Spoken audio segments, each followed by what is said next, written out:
नमस्कार विद्यार्थी मित्रांनो, मी प्राध्यापक महेश दत्तात्रय गावडे आज आपणास व्यावसायिक अर्थशास्त्र समग्रलक्षी या विषयाची सविस्तर माहिती देणार आहे. आज आपण सर्वप्रथम समग्रलक्षी अर्थशास्त्राची मूलभूत संकल्पना पाहणार आहोत. समग्रलक्षी अर्थशास्त्राची मूलभूत संकल्पना पाहत असताना पुढील गोष्टींची माहिती असणे आवश्यक आहे. सूक्ष्म अर्थशास्त्र व समग्रलक्षी अर्थशास्त्र या अर्थशास्त्राचा अभ्यास करण्याच्या प्रामुख्याने दोन पद्धती आहेत. याची विभागणी 1933 मध्ये रॅग्नर फ्रिश नावाच्या अर्थशास्त्रज्ञाने केलेली आहे.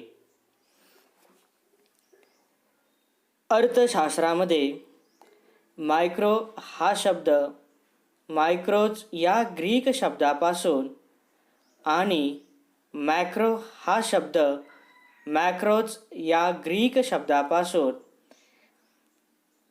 अर्थशास्त्रामध्ये आलेला आहे.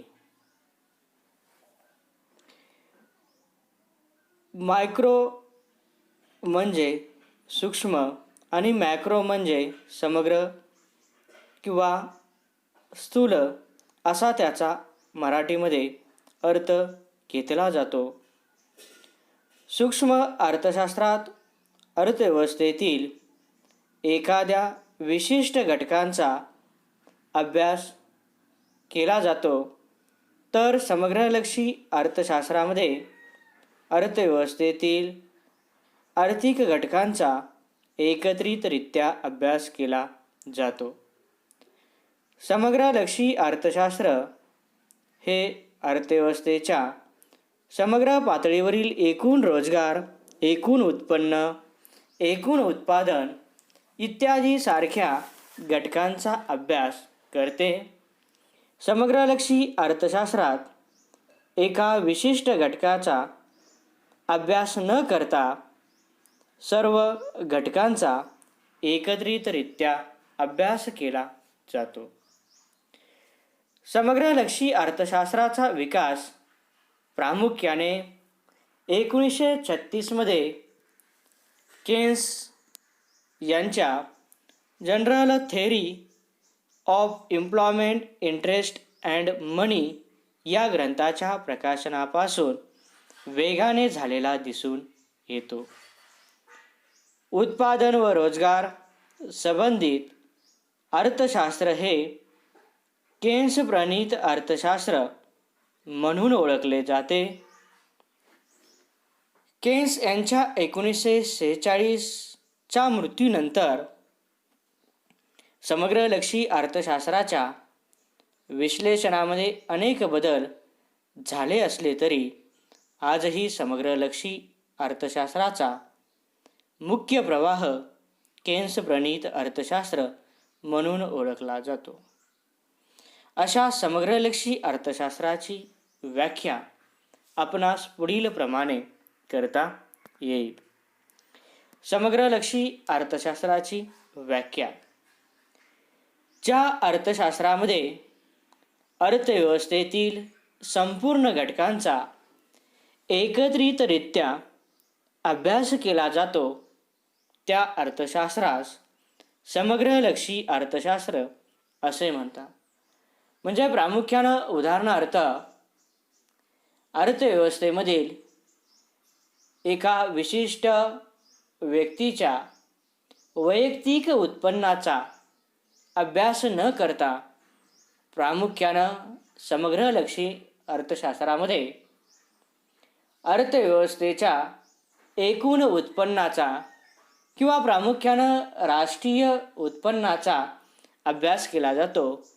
म्हणजे प्रामुख्यानं समग्रलक्षी अर्थशास्त्रामध्ये अर्थव्यवस्थेमधील एकूण घटकांचा अभ्यास केला जातो. अशा समग्रलक्षी अर्थशास्त्राचे आपल्याला स्वरूप हे पुढील प्रमाणे पाहता येईल. समग्रलक्षी अर्थशास्त्राच्या स्वरूपामध्ये प्रामुख्यानं समग्रलक्षी अर्थशास्त्राचा दृष्टिकोन हा समुच्चयात्मक आहे. समग्रलक्षी अर्थशास्त्राच्या स्वरूपामध्ये प्रामुख्यानं राष्ट्रीय उत्पन्न व रोजगार यांचा अभ्यास केला जातो. त्याचबरोबर सर्वसाधारण समतोल, गतिशील विश्लेषण, एकूण मागणी व एकूण पुरवठा, पैशामध्ये मोजमाप, मागणी व पुरवठ्यामध्ये सुप्त संबंध यांचा अभ्यास केला जातो. तर आपण समग्रलक्षी अर्थशास्त्राच्या स्वरूपामध्ये पहिला घटक पाहूयात, समुच्चयात्मक दृष्टिकोन.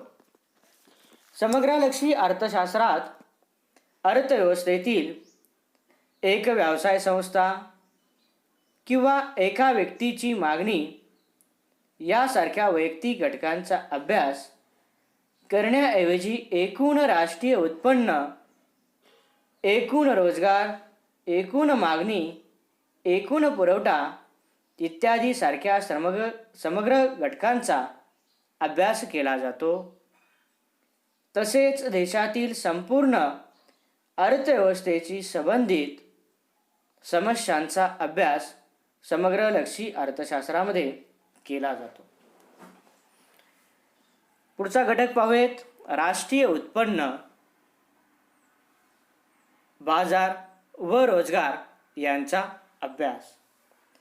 साधन सामग्रीची वृद्धी, उत्पादन वृद्धी, बेकारी कमी करणे, किंमत पातळी स्थैर्य आणणे इत्यादी उद्दिष्टे समग्रलक्षी अर्थशास्त्राची असतात. सर्वसाधारण किंमत पातळी, पूर्ण रोजगार, राष्ट्रीय उत्पन्न इत्यादींचा अभ्यास समग्रलक्षी अर्थशास्त्रामध्ये केला जातो. अर्थव्यवस्थेत एकूण मागणी व एकूण पुरवठा यांच्यामध्ये दुवा साधण्याचे काम उत्पन्न करते. लोकांनी प्राप्त केलेले उत्पन्न खर्च केल्यामुळे उत्पादन प्रक्रिया घडून येते. एकूण खर्चात वाढ झाल्यामुळे उत्पादकाचे उत्पन्न वाढते. त्यामुळे खरेदी शक्ती वाढून पुन्हा मागणी वाढते, कारण अर्थव्यवस्थेत एकाचा खर्च हे दुसऱ्याचे उत्पन्न असते. यानंतर पुढचा घटक पाहूयात, सर्वसाधारण समतोल. सर्वसाधारण समतोलामध्ये समग्रलक्षी अर्थशास्त्र हे सर्वसाधारण समतोल विश्लेषणावर आधारित आहे. अर्थव्यवस्थेतील अनेक आर्थिक चलांचा व त्यांच्यातील संबंधाचा विस्तारितपणे अभ्यास हा समग्रलक्षी अर्थशास्त्रामध्ये केला जातो. यामध्ये प्रामुख्यानं वस्तू व सेवांच्या मागणी पुरवठ्याचा समतोल, पैशाची मागणी व पैशाचा पुरवठा यांचा समतोल, लोकांची एकूण मागणी किंवा एकूण उत्पन्न व पुरवठा यांचा समतोल, आयात व निर्यात यांचा समतोल इत्यादी सारख्या घटकांचा सर्वसाधारण समतोल हा समग्रलक्षी अर्थशास्त्रामध्ये अभ्यासला जातो.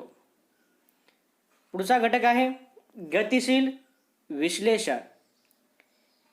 गतिशील विश्लेषणामध्ये सूक्ष्म अर्थशास्त्राप्रमाणे समग्रलक्षी अर्थशास्त्र हे स्थितिशील विश्लेषण नाही, तर ते प्रामुख्यानं गतिशील विश्लेषण आहे.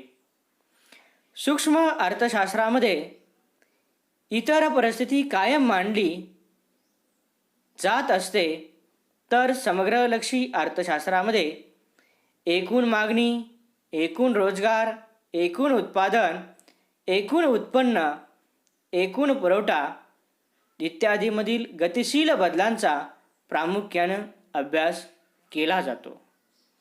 पुढचा घटक आहे एकूण मागणी व एकूण पुरवठा. समग्रलक्षी अर्थशास्त्रात एकूण मागणी व एकूण पुरवठा यांचा अभ्यास केला जातो. एकूण मागणी म्हणजे अर्थव्यवस्थेतील सर्व उत्पादनासाठी असलेली मागणी होय.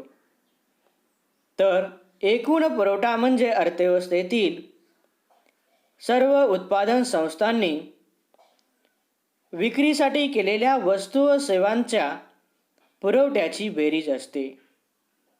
एकूण मागणीमध्ये प्रामुख्याने देशातील नागरिक, गुंतवणूकदार, देशाचे सरकार व विदेशातील ग्राहक म्हणजे निर्यात यांचा एकूण मागणीमध्ये समावेश होतो. तर एकूण पुरवठ्यामध्ये देशातील सर्व उत्पादक व विदेशातील उत्पादक म्हणजे आयातदार यांचा समावेश होतो. यामध्ये देशातील लोकांचे उत्पन्न वाढून राष्ट्रीय उत्पन्नात वाढ होते.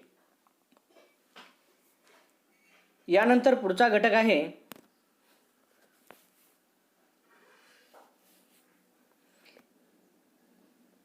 पैशामध्ये मोजमाप.